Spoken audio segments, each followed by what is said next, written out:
she was the one who actually said to me, chaque langue parle est une autre personnalité, which means every language that we speak is a different personality. That's how she felt. And, I kind of feel like that too. I think the real privilege of speaking multiple languages is that you get this opportunity to live multiple lives. Hey everyone, I'm Jade. And I'm Bliss. And I'm Alex. Welcome to the latest episode of TLT Talks.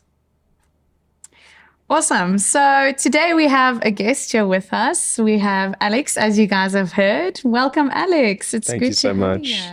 We are so excited to be chatting with him. And we would love our audience to just know a little bit more about who Alex is. So who is Alex Rawlings? Alex Rawlings is me. That's your simple answer. I'm from the UK. I grew up with an English father, a Greek mother. And ever since I can remember, languages have been a really big part of my life. And at some point in my life, South Africa became a big part of my life because I realized that this place is some kind of linguistic paradise of multilingualism. And it was just so different to where I was growing up in terms of the attitudes people have to languages and the fact that, in my country, people are very impressed if someone can even speak 2 languages. In this country, if you speak less than 5, you're not even headline news, it's just completely normal. So, I have lived in a bunch of different countries. I've published 4 books on learning languages. I have worked as a documentary filmmaker, as a journalist for the BBC. I'm now living in South Africa, learning the 9 of South Africa's 11 languages that I don't speak currently, working on some book projects and seeing what is on the horizon. So I'm very excited to be in South Africa. It's a dream come true. Yeah. And then from what you've seen, because I know that you're learning Zulu, and having Zulu as a Bantu language compared to your Germanic and your Slavic languages that you know, what is that journey like for you learning the Zulu language specifically? It's a journey. Honestly, it's a very different journey to the languages I've learned so far, because the challenges with Zulu are not challenges that I've faced with other languages. So for example, step 1 is the pronunciation, okay? Once you've mastered that, you forget about it, but it's quite a big journey to learn how to do those clicks, to learn how to, the one thing I don't think I'll ever properly master is the tonal system, because no one can explain it to me. And I just don't know if I'm saying the right tones. I just kind of make it up and people go yeah, that works. After that, you've got the whole kind of the philosophy section of Zulu. Zulu is not just a language. Zulu is a way of seeing the world, and you have to learn to see the world through those eyes. And it's a very different way of seeing it to how you see it through English. So you need to understand about noun classes and adjectival stuffs and subjunctive cases and all this very complicated grammatical stuff that everyone in South Africa just reels off like it's nothing. But I'm here kind of trying to learn it and then trying to think of a sentence and then trying to respond to someone. It's a lot. And then finally, it's kind of just memorizing the vocabulary, memorizing what's going on. You don't face these problems when you learn European languages, European languages work very similar to learning English. Afrikaans works very similar to speaking English. When you start learning, the reason why I wanted to start with Zulu is because I think it's the most accessible of all the indigenous South African languages. And I think once I've got a really good grounding in that, I can move on to your Tswanas, your Sothos, your Pedis, your Xhosas, all that kind of thing, which is definitely on the menu. I was just like, this is the entry point first of isiZulu. Nice. That's amazing. I think just going back a little bit to your introduction, because we're diving straight into it. It's incredible to hear just the level of,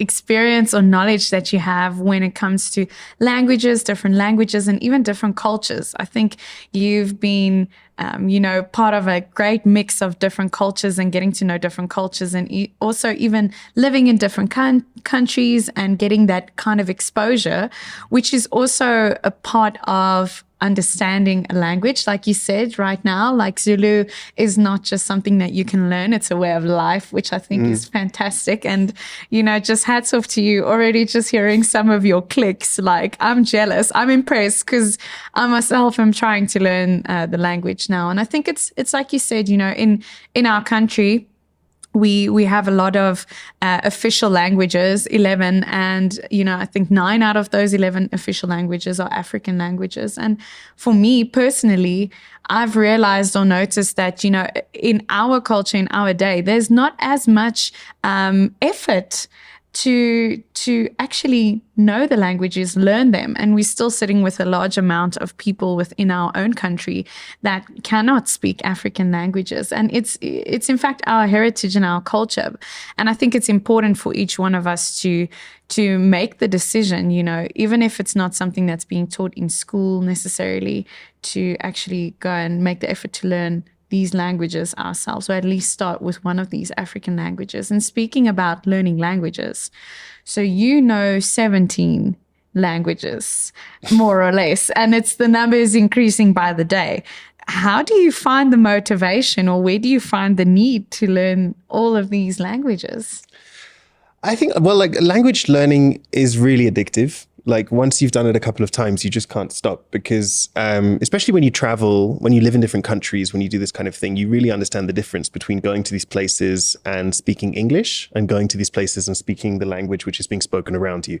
And I think, if you're a South African, I'm sure you know what this feels like, because you will walk into a mall and you understand 10% of conversations because you only speak English. And it's just like, why do you not want to understand what people are saying?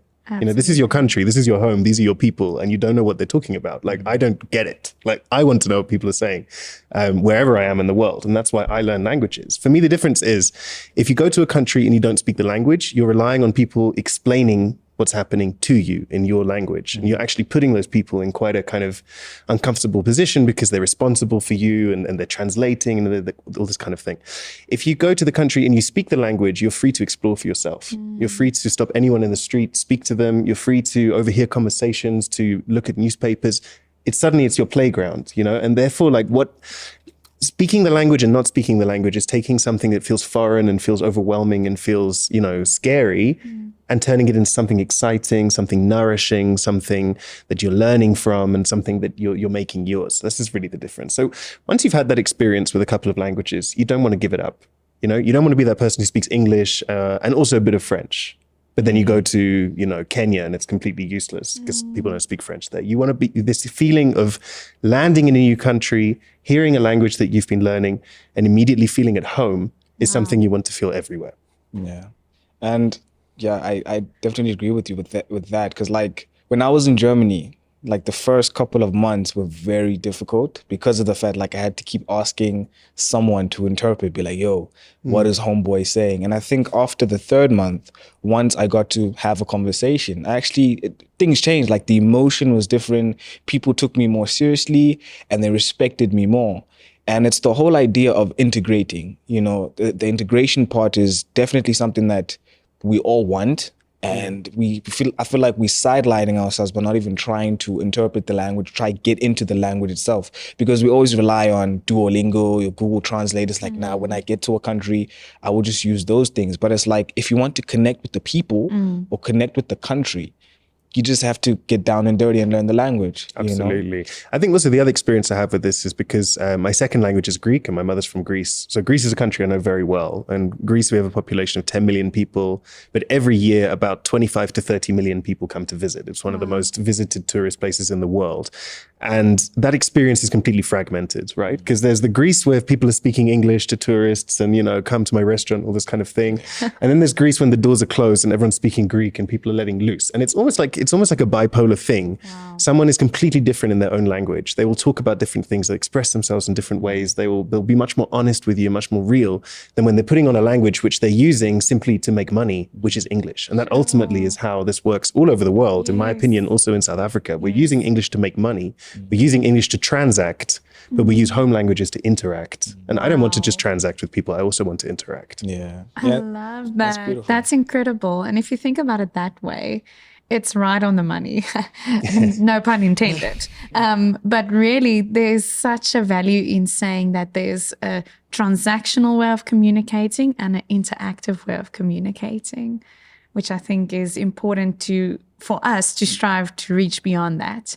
And especially thinking about the South African demographic that we are in right now, it's so necessary for our country to have more interaction, and it brings unity. Language brings unity, and to have that unification happen, because that's where the connection goes. The connection comes through speaking in someone else's language or in their home language, in their native tongue. It just brings brings a different level of connection, which is so true. I absolutely love that. Yeah.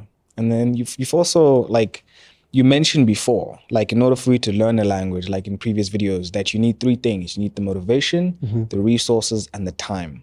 Once you have that and you have a book out, you mentioned a learning method that worked for you, the 15-30-15 method. Can you just explain that for those that actually want to learn a language and want to go through the Alex Rawlings method? Yeah, so the first question people often ask me about learning languages is, how do I do it really fast? And unfortunately, that's the wrong question. Because if you're looking at the clock, you're not doing it for the right reasons. Like, it's not something you can rush. You can't get past the time element.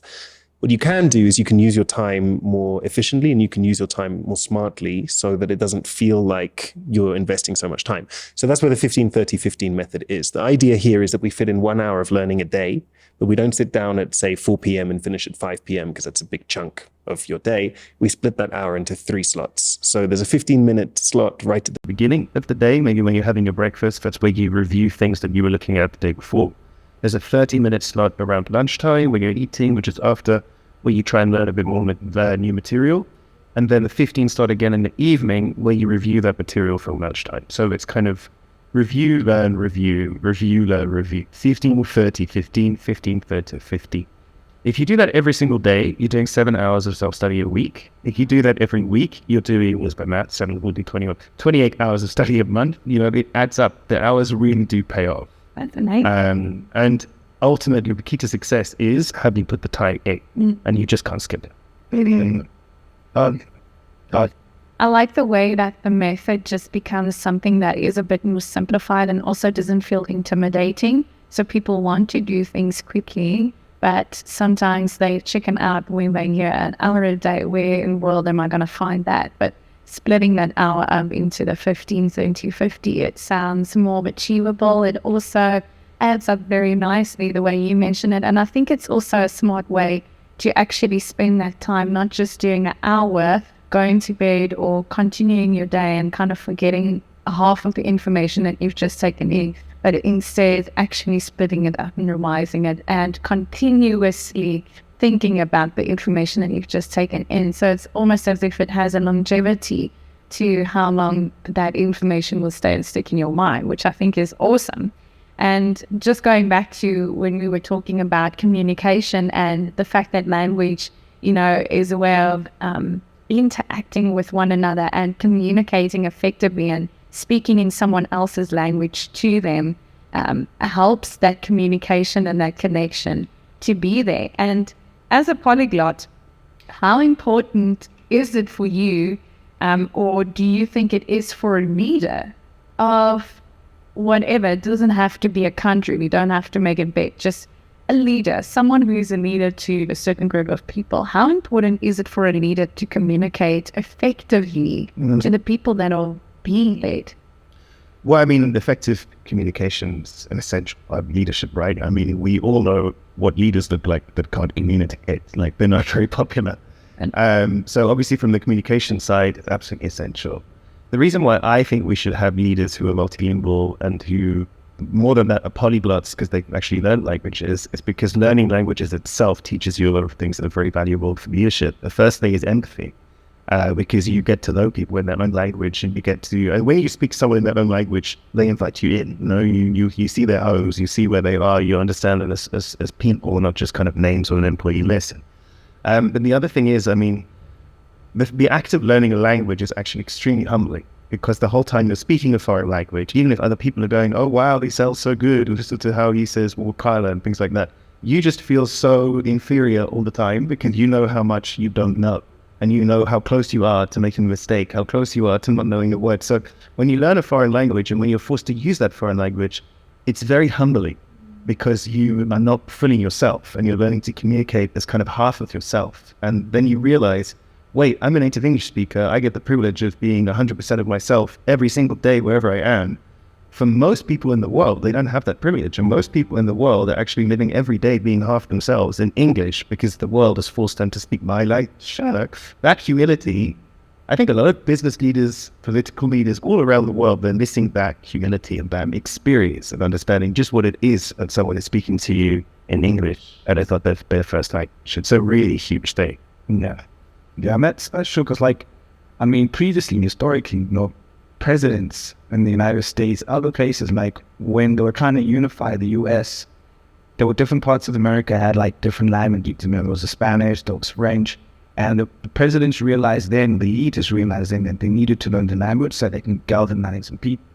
And you realize, I mean, there's a lot of quotes that say, if you know someone's language, you know their soul. I think you really get into them and get to understand it. And Nelson Mandela says that if you speak to someone in a language that they understand, we speak to his mind.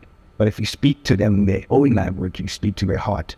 So all of these things come into play. So you get to realize that as a leader, as part of effective communication and emotional intelligence, it's just better to know the language, rather than just speak a language that's common, but to really get to know them. Because if you speak to their language, you speak to their household, you speak to their culture, you speak to their heritage, and then people get to be influenced by that. And that's what we speak about a lot to TLT. We want to influence, and the part of influence is to persuade and communicate, but also effectively do language. And you see presidents even now, like Cyril Ramaphosa, like he speaks all 11 languages.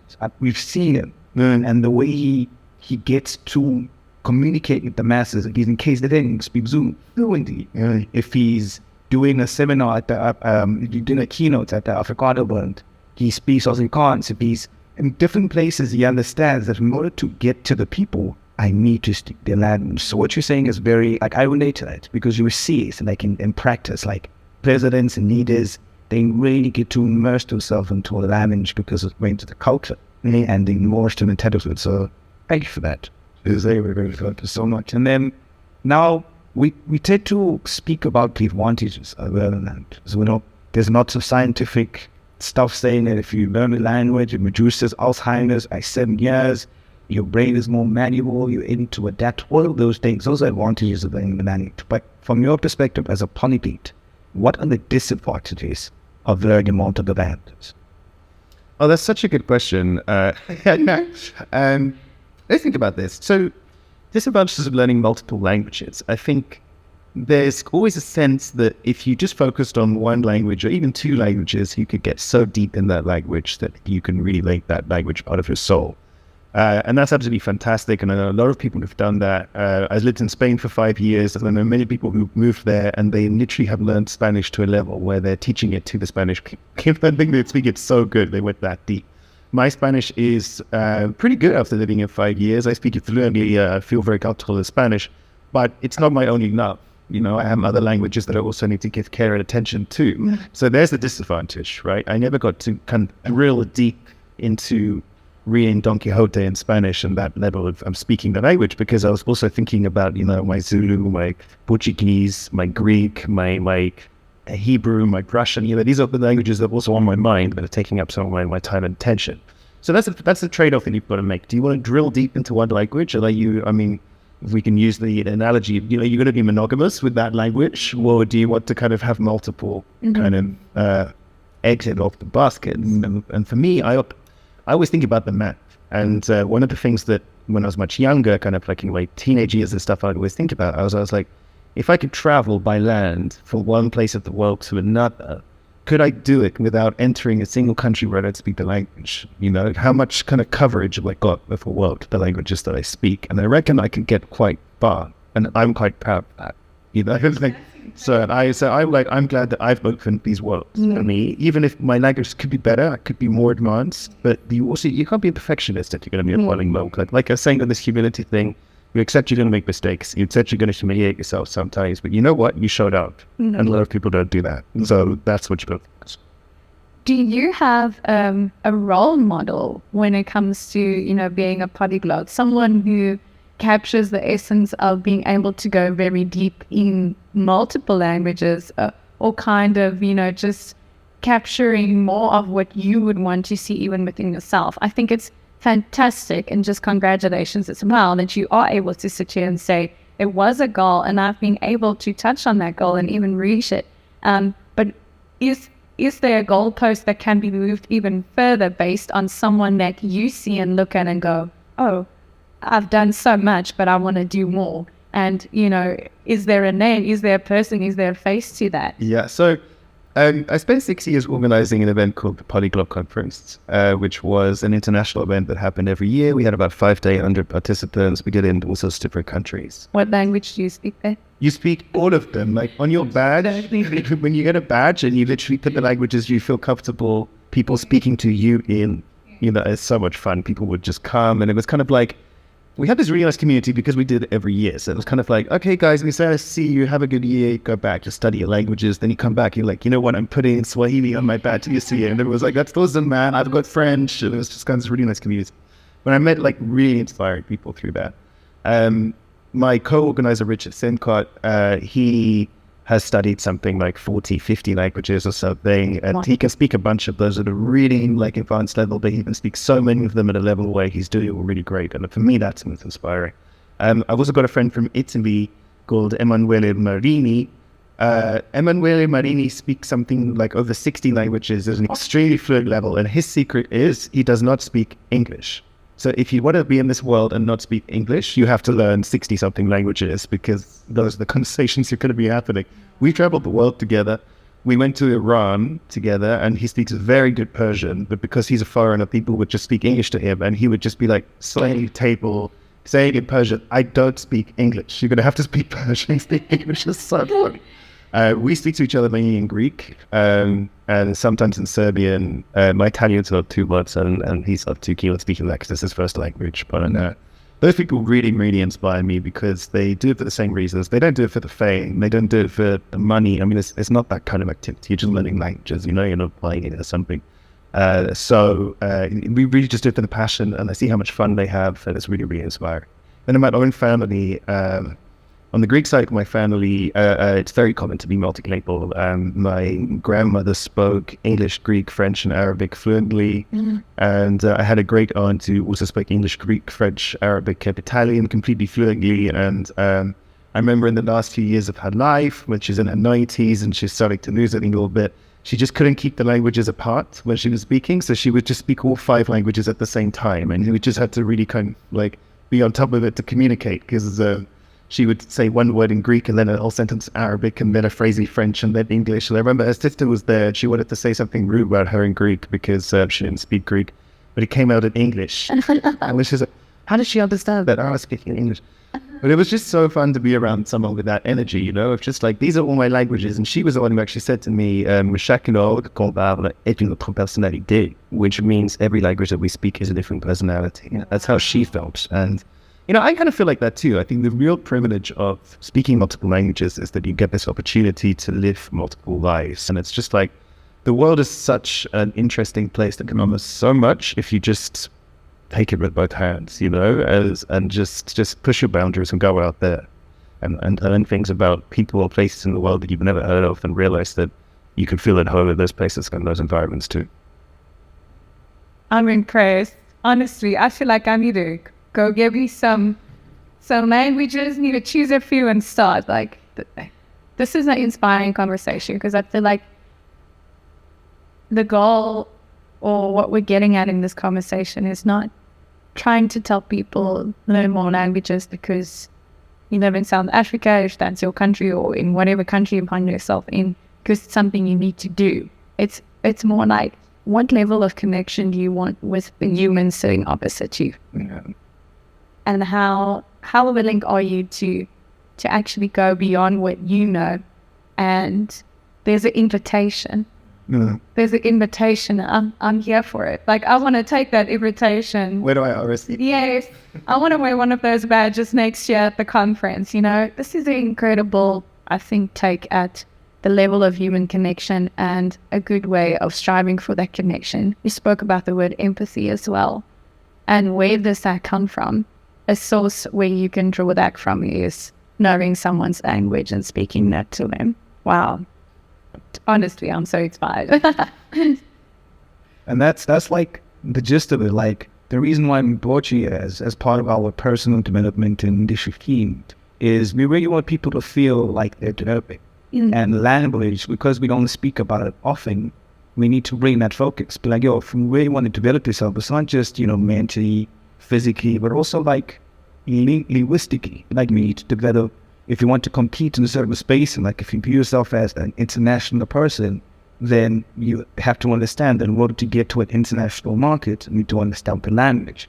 And because you learn the language, you also learn the culture. So you're learning the community of things, how things are done in certain spaces. Because we essentially don't want to create weak people, weak mentally, weak physically. Like we want you to go out there and be a force breaker, to just take over. You know, if you're in Germany, you speak the languages. If you're in France, you speak the language. Even if you're in countries that people don't usually go to, go there and use this comfortably. And we want to build the confidence in a person holistic. So personal development and the leadership side, because we already did this in language they've grown to the South means because of the fact that there's 11 languages. So we're just like, it's so chill. What actually it's a big deal. It's a big deal. And, you know, I'm obviously not from here, so I have a different perspective. But looking at it from the outside, I'm a little bit concerned about the future of multilingual South Africa, because I've seen how fast language can get lost. I mean, if you look at the immigrant communities of South Africa, it's taken 3 generations for those communities to lose their heritage languages. I mean, 3rd generation Greek South Africans do not speak Greek as a rule. 3rd generation Portuguese South Africans do not speak Portuguese. Those people are now English-speaking South Africans. It's 3 generations. The grandparents are still alive speaking those languages. Now, let's look at South Africa. What's going to happen in 2 generations from now with the Zulu speakers? What's going to happen with the Sotho speakers, the Tswana speakers? You know, right now it feels like nothing's going to change, but I've seen it happen before. I've seen it happen at families. If we don't start taking multilingualism very seriously in this country, putting money behind languages, and not just seeing home languages as something you use at home in the kitchen or something, but actually make it part of life and business life, like cultural life in South Africa, we could reach a point where in a couple of generations people go, do you remember people used to speak all those languages here? That would be the worst thing that could happen. And that's kind of why I'm here, because I really want to try and not let that happen. But ultimately, this isn't my country. This is your country, and this is in your hands. In your books, you have a number of books, and I just want to talk about which one of those is your best-selling one and why. And they also just, I personally haven't read any of your books yet, but now I feel like I'm going to go get all of them. Do you touch on these kinds of things in your books, or are they just based on methods and training and, ways of learning languages and how to learn that? Or do you have a sense of like placing a bit of information and urgency on the reader to understand the importance of learning more languages? It's such a difficult thing with books because, if you're writing a blog or something, you can write whatever you want, and if 3 people read it or 3,000 people read it, doesn't really matter. With a book, you've got market concerns at play. You've got publishers who generally don't understand the language thing, if I can say that. There's generally, it's not their thing. They're publishing all sorts of books, and, they're publishing your book about languages, and this person's book about cooking, and that person's book about footballers, and, it's like, so often this kind of conversation we're having right now, a book isn't always, so far, in my experience, it hasn't always been the medium in which to have it. So my books are kind of, I draw the lines, but I don't color them in. We're coloring in now, we're talking about the importance. But in my view, it's just about how to learn languages, how to speak any language fluently is my best-selling book, which is also translated into Chinese, Russian, and Ukrainian, and is selling very well in China because people are responding very well to that message there, which is nice. But that really is, it's like, if you ever thought, right, I want to learn a language, here's like a 200-page book that's just going to give me the toolkit, which I can apply to anything, that book is the book. The other books I've written a book called From Amaret to Jar, Bizarre and Beautiful Words from Around Europe, and that was specifically about words in European languages that we don't have in English. Again, I wanted to expand that perspective. I also wanted to talk about African languages, Asian languages, indigenous South American languages, but the publishing debate was, I think it's going to land better in the UK market if we focus on Europe. So that's what about this kind of market pressures. World's changing though. That was kind of 5-6 years ago, so I think people got a bit more awareness about how problematic statements like that might be, which is good. And then the other books I published, I'm actually the co-author of German short stories for beginners and Russian short stories for beginners. So this is a really nice learning method because you are learning through stories, nice, easily digestible stories. You read them, there are a few pages, and then you get a list of vocabularies and comprehension questions. But they're really good stories, so you just want to keep going. When we're able to purchase a book like this, like especially, for our listeners that have just made the decision, look, I need to to make sure I learn new languages. It's important for me. It's important for my heritage. It's important for my country. And, you know, the legacy of that, which is something we just spoke about.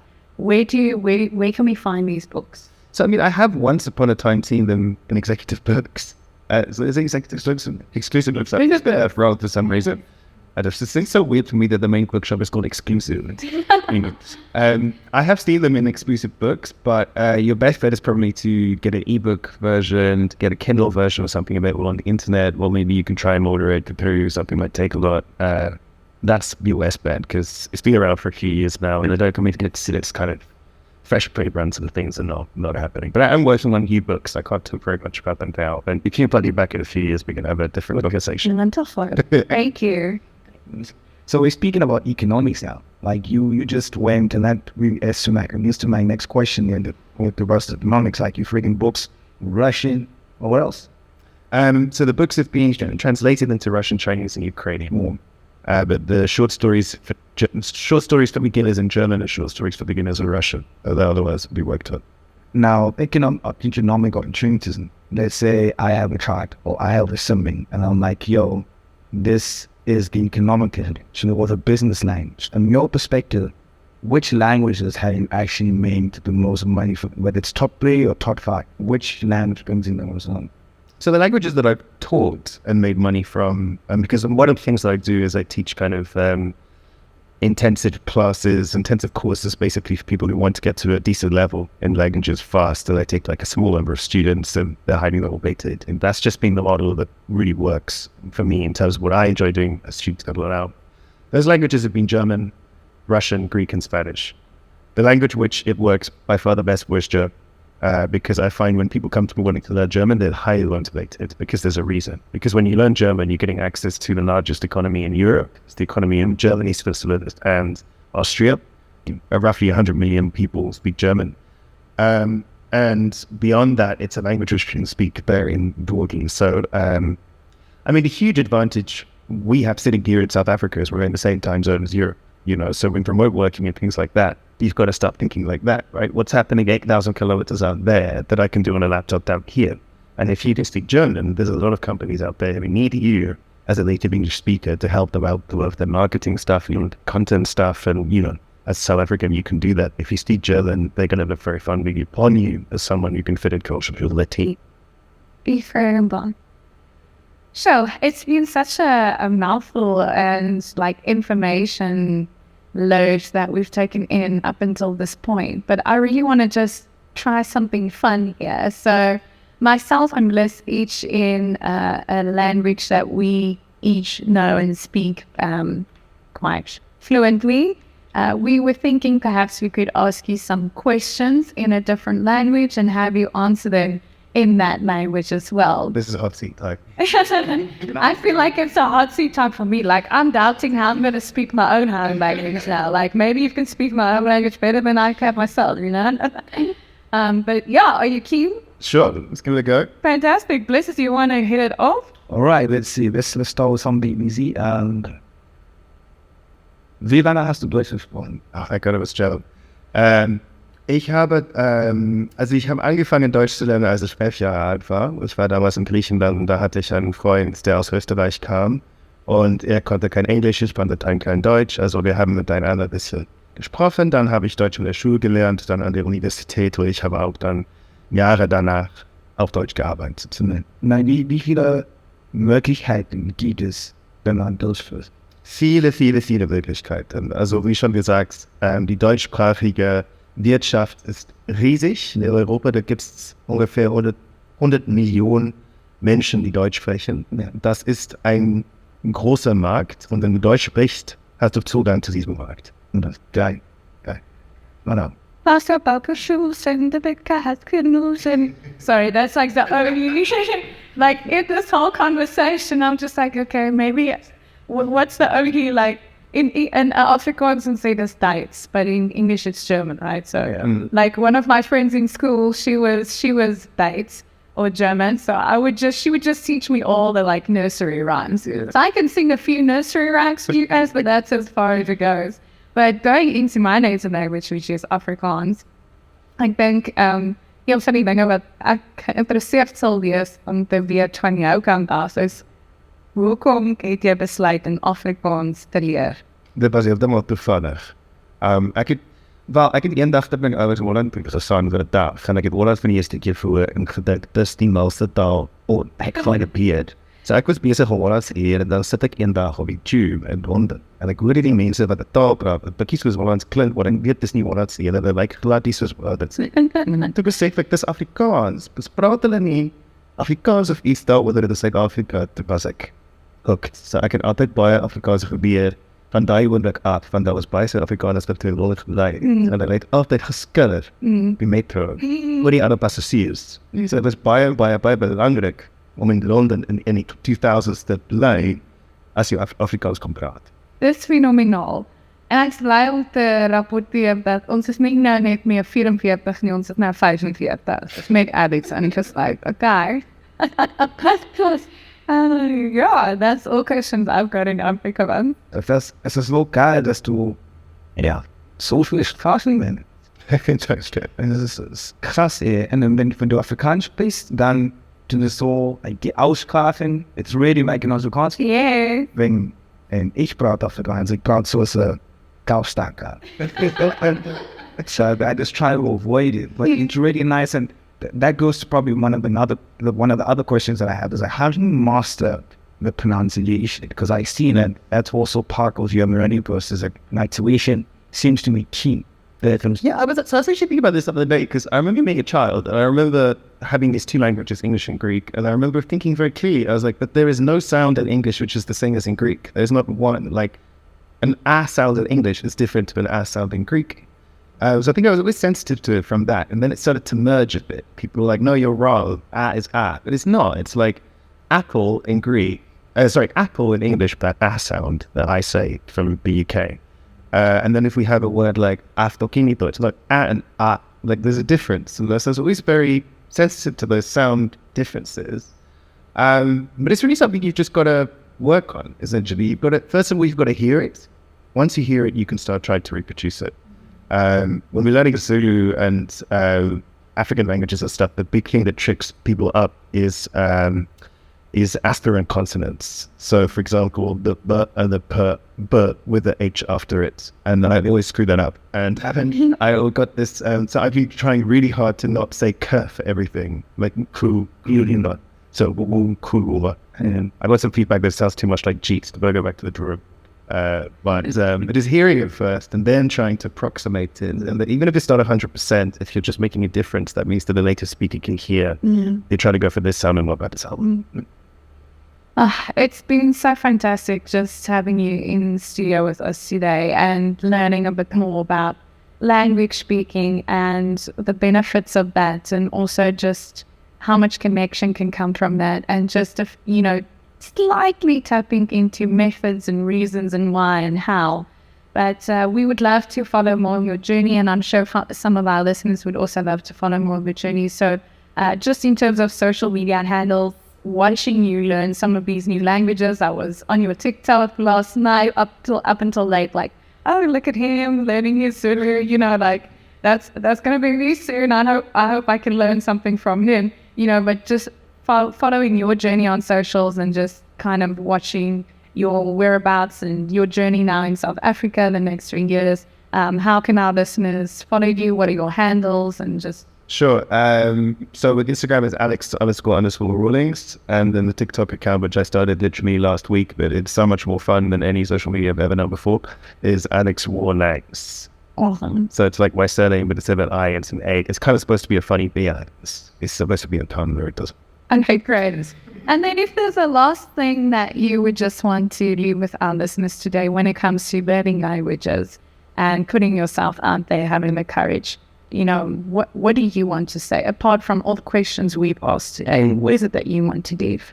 There was a Hungarian polyglot who I actually quote at the beginning of my book, How to Speak Any Language Fluently, because she spoke a lot of languages at a really high level. But the one thing she said, which I found so inspirational and has kept me going, is she said, languages are the one thing in life that's worth knowing, even badly. Mm-hmm. Which means it's worth knowing it. Even if you know it really badly, it's still better to know a little bit of that language than to know nothing at all. which, if we translate that into modern language, it just means just keep showing up. It doesn't matter. It doesn't matter if your accent's bad. It doesn't matter if you don't know words. It doesn't matter if you make mistakes. Have fun. Life is short. We're all humans. We all appreciate someone making the effort. And that's just what works. And if you just keep showing up, even if you speak it badly, you will get better. If you don't show up at all, you're not going to make any progress. What a fantastic conversation.